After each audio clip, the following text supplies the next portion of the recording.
here in the top right-hand corner of the map, Khaydaria, we have our Red Zerg player from Team SCV.Live, our 5-time reigning champion of IPL Fight Club. It is HyuN. And his opponent down in the bottom left-hand corner, from Fnatic Rate Call, their purple Terran player, it is Alive. And we had a couple of people reach out on Twitter and say that the overall sounds of the entire stream were a little bit low, so we're working at adjusting that. Please do continue to give us feedback, though, if things need to be adjusted. We are certainly listening to everything everyone says. Yep, and I was looking through the thread a little bit, and someone said that no one gets out alive. I like that. But does that include Alive? Hopefully. I would think he would be the only one exempt from that rule. Is he the only one exempt? Oh, okay, that's fine then.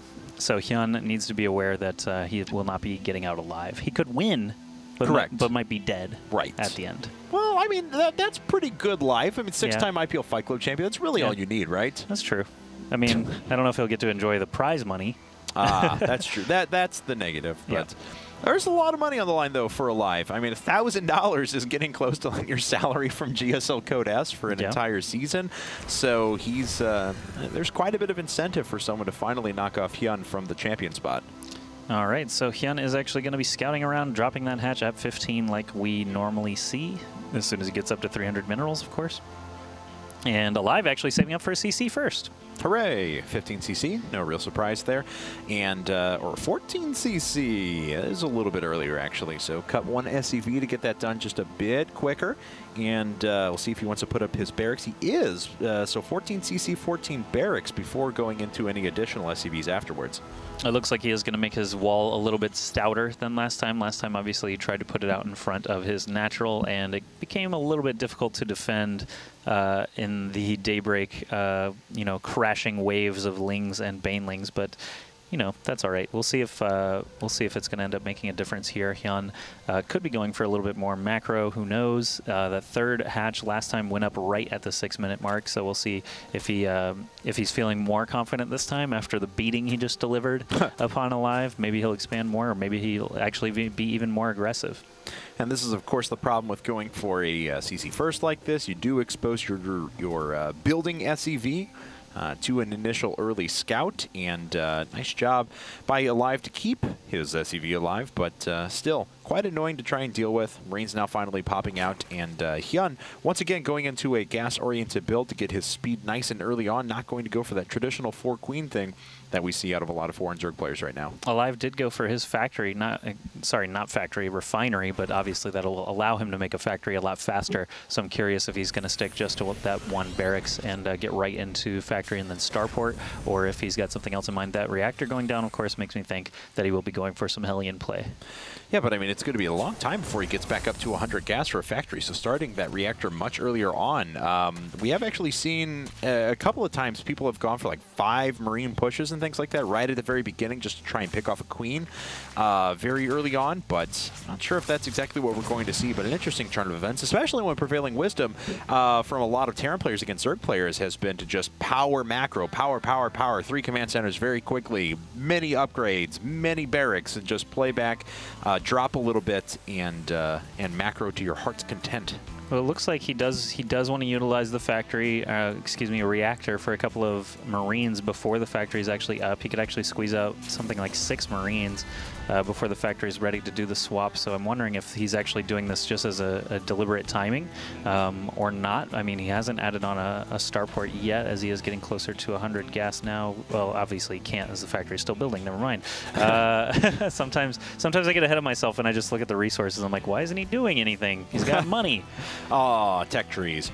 Well, the factory is going to finish soon, so we'll see higher tech if he wants to go down that route. And of course, second gas is already on the way. And because of the delayed factory, even if he, since he started that second gas so much later, still have enough for Cloaked Banshees pretty quickly. So this could be a nice high gas Cloaked Banshee build as well. There is a Roach Warren, but no Evolution Chamber quite yet. So HyuN actually going down basically, well, no, it is actually the exact same build. Second gas coming down at the same time as well. Right at 6 minutes, adding that third hatch. So Alive, the onus is on him to try and do something a little bit different. Obviously, he's got less production facilities this time and a little bit stronger economy. So when it does reach that mid-game attack point, he should have more units available and actually more varied units as well. Last time he had a ton of Marines and only something like 2 or 3 tanks throughout the entire game.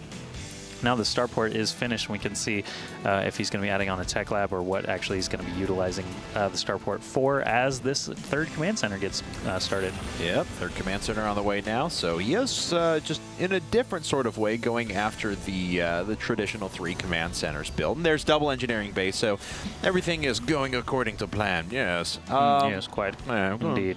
HyuN actually producing the same round of 8 roaches that he did last game as well. So when I said he's doing nothing different, he's literally doing nothing different. He's going to pressure at the front again with 8 roaches. He's got double evolution chambers. He'll get that defensive baneling nest up here in a bit, along with Lair Tech and Spire following that. I was going to say, what about the banelings? He might not do the banelings. He doesn't have them yet. Well, we'll find out, I guess. It's not exactly the same, Kevin. You lied. You lied. No anyway. Banshees from Alive, though, going right into Marine Tank, as we can see, producing a Viking for now. He doesn't want the mutiling Baneling to roll over his face again when he had no answer for those mutas, perhaps. But Spore Crawler is actually going out from HyuN already. 4 Hellions looping their way around the middle of the map. That's an interesting aspect to this map. The Zone Like a Tower doesn't cover much, but it does cover those little brush entrances. So now Alive is arriving, and that is just a Spore Crawler, not a Spine Crawler. So the Hellions could actually potentially do some damage. Oh no, instead they're just going to run the gauntlet through the middle of 5 roaches there and leave without doing any real damage. Well, HyuN, of course, is so used to players going for Banshees at this stage of the game that he's just not really prepared for that not happening. And as we can see, he's investing greatly into his Spore Crawler coverage. He's already got, let's see, he's got multiple coming up at each base. And too bad for Alive, he actually went north hunting for Overlords, and there's one just below his natural instead. Nothing actually directly above him, and the Overlord actually is pretty close. Yeah, now he's got a Baneling Nest, whatever. Not impressive, no. Actually, he could just move over there and see that that Overlord is there, and now he will. So he knows where to send that Viking, at least if he makes another one, but he's not at the moment. He's just rolling upgrades, +1/+1 for his bio, adding on an armory now so that he can continue that a little bit later with +2/+2. Siege Tech and Stim both going to be done here soon. And HyuN will lose an Overlord, maybe 2, if the Viking keeps kind of scooting around the map and taking map control. But Spore Crawlers are up with decent enough coverage. That Viking's not going to go too much further. No, not with Spore Crawlers like that. So lots of add-ons being added on. Yeah. And or tacked on or put up, I guess. But so that was another weird thing about casting StarCraft in the early days. You would say something is going down. It's like, oh, 3 factories going down. And then Zerglings would attack the factories and be like, oh, those 3 factories are going down. It's like, wait, something's not right there. So I always tried to say the buildings were going up, even though they're really just built on the ground. Yes. So that's actually kind of just shake a wrench at it or a drill and buildings happen. Yeah, of course. Well, the Viking has made his way back to finally kill this Overlord, but third base is up for Alive, and now is kind of the tricky part for Terrans on this map. We've seen in a lot of circumstances where Terran players have a very difficult time holding on to this because, well, one, it's not a planetary fortress. You want your 3 orbital commands so you can continue the macro advantage to the beginning of the game. And there's a really wide attack path. We've seen some players that have tried to be clever, and they'll seal this off with buildings so that all the units are funneled through this area, but even then, it gets pretty tough. Usually doesn't work because you have now a bunch of buildings that you don't want to die also. Right. Instead of just a wide open space. So it can be tough, as you said. 7 Mutalisks in production out there. Those lovely Banelings that they're roly-poly as the speed upgrade actually just finishes. +2/+2 on the way for Alive. So it looks like he's doing a little bit more solid macro, of course, with that earlier CC and the third base now online. So he's actually a little bit more safe than he was last time around. Actually picking off Overlords as well to try and keep that distance between players a little bit closer. But 10 Overlords actually just finishing for HyuN is going to put him well above the cap. So losing any more Overlords is not going to be a huge deal. We do have some kind of purple and red engagement? Oh, okay. Yeah, he's just sending Marines around to the various different bases to check. I mean, we've mentioned this before, but HyuN is a very mechanical player, and I'm not saying in terms of like speaking of his mechanics, but in the kind of his thought process. It's very orderly. It's very structured. It's I'm going to make drones. Now I'm going to put down infrastructure. Now I'm going to make units, and they just go in big cycles. There's nothing really halfway with him. When he builds Overlords, he makes 10 at a time. Yep. When he makes infestors, he makes 10 at a time. So. It's kind of always been his calling card. So he just sunk those depots because, well, I mean, obviously let the Marines walk over them, but it looked like he did it in response to being attacked. Oh, no. Like, oh, God, Get burrow. Underground. So why, Whoa. why aren't burrowed depots technically burrowed? I don't know. Good question, Josh. Well done, Josh. Don't they need detection to see depots? Well, we officially know that HyuN is playing, as there are 1 million banelings in production. There's 54 of them, as a matter of fact. And we talked about calling cards of HyuN. This is certainly one of them. It's actually been a while since he built this many. I don't think he did it all against Grubby. But obviously, Terran has a little bit more applications as all these light units are just getting absolutely rocked. Here's a ton of units here for Alive. Wow, that's actually a huge amount of tanks and Marines up on the high ground. But look at these banelings still standing. I mean, he did a great job of target firing out a lot of them, but you're right, there are still a lot of units left over. But look at the supply afterwards. It's pretty even for our two players, and there was a ton of gas that was put into those banelings. So that's true. They did not trade all that cost efficiently, and Alive keeps, well, the vast majority of his economy intact. In fact, only 2 SCVs have died in this game. Maybe SCVs, but a lot of tanks and Marines to have gone down now. Good firing on the banelings there. They are sitting at +2/+2 upgrades, +3 weapons starting now. And Alive is focusing intently on just making tons and tons of Marines, 12 at a time currently. Yeah, and it looks like he will be able to pick off this base on the right-hand side, but that still leaves 4 hatcheries remaining. Good catch of a bunch of roaches in the middle of the map, but of course it's primarily going to be large amounts of banelings and such. Good positioning once again. Alive just making sure he gets the most out of all of his available units. It always like worries me when I see a bunch of banelings roll in like that for like the 4 Marines, and I'm like, no, no, no, separate them. Hotkey, hotkey. But of course, most players don't actually end up wasting banelings like that. Hive is actually nearly done, and Pathogen Glands and Infestors actually about to be hitting the field here very soon. We do have Alive moving a little bit as we see HyuN actually taking out some Destructible Rocks here so he can join up his 5th base with Creep, but Alive is moving. He doesn't, that's not a huge force though, so I don't imagine he's going to keep moving much farther than that. I'm looking back. Yeah, he still has 4 tanks, I'm sorry, sitting back at home at the moment. I hope he remembers that this one's there. And he is maxed. I mean, that's a lot of forces he has on the field if he groups them all up. This could be a drop in the works actually coming up. Yeah, there's one on the right side. There's also another little contingent on the left now. It looks like they were just searching for a hatchery, but there is a medevac actually moving around as well. No fungal yet. The Infestor is trying to slide in there to get some work done, but now he actually unloaded in fear of that Mutalisk and is going to be caught by chain fungals and definitely killed off now. That was still really good by Alive. He actually kept those along and forced more fungals out and killed a Mutalisk on top of it. So all was pretty well executed there, I have to say. He's trying to run away with this drop. HyuN is on top of this one, but look at that. All but one of the Marines die and the medevac goes down. And the Spore Crawlers, of course, were well placed from earlier on when we thought there could be a possibility of Banshees. We have an Ultra Cavern, Greater Spire, Adrenal Glands, +3/+3.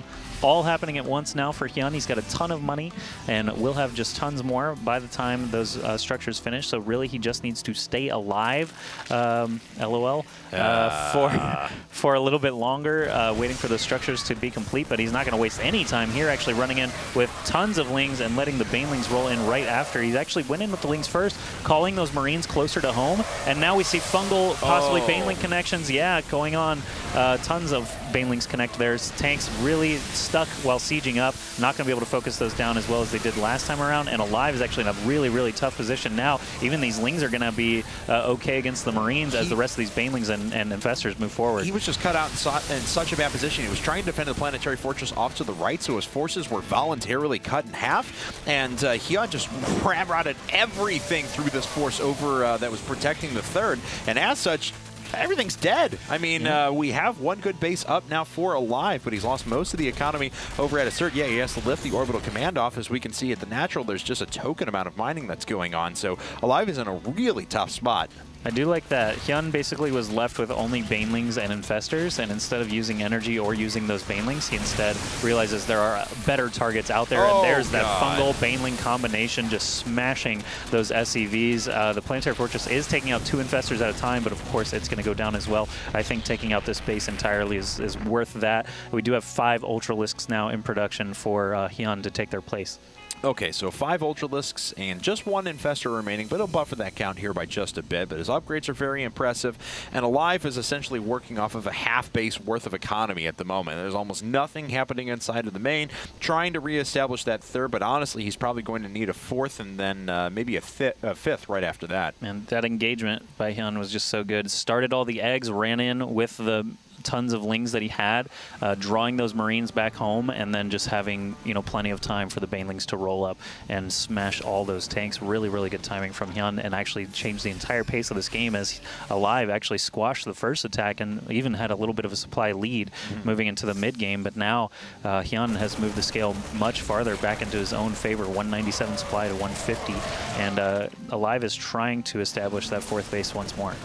And trying to drop in and do a little bit of damage here, but that's going to get cleaned up pretty efficiently by HyuN. So no real damage done there. Alive, or I should say rather, HyuN does have a Burrowed Zergling sitting here directly on top of all these forces. So even though it doesn't have all that much vision, as we can see, it still sees enough around it to know that the vast majority of his forces are there. I honestly thought that big purple blob was just another planetary, or sorry, orbital floating above it, but then it turned out to just be tons of units that are being exposed by that Burrowed Ling. That's another great use. And we do have HyuN just flooding in tons and tons of Lings with max upgrades, with adrenal glands, just going crazy, and no forces there to stop it. Alive is still out of position with the bulk of his army letting this happen.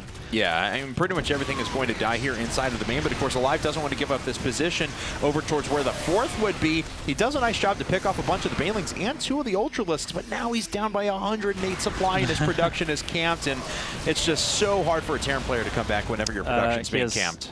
He has 8 minerals. Hit units? Units? He has no SCVs. 1 SCV. 1.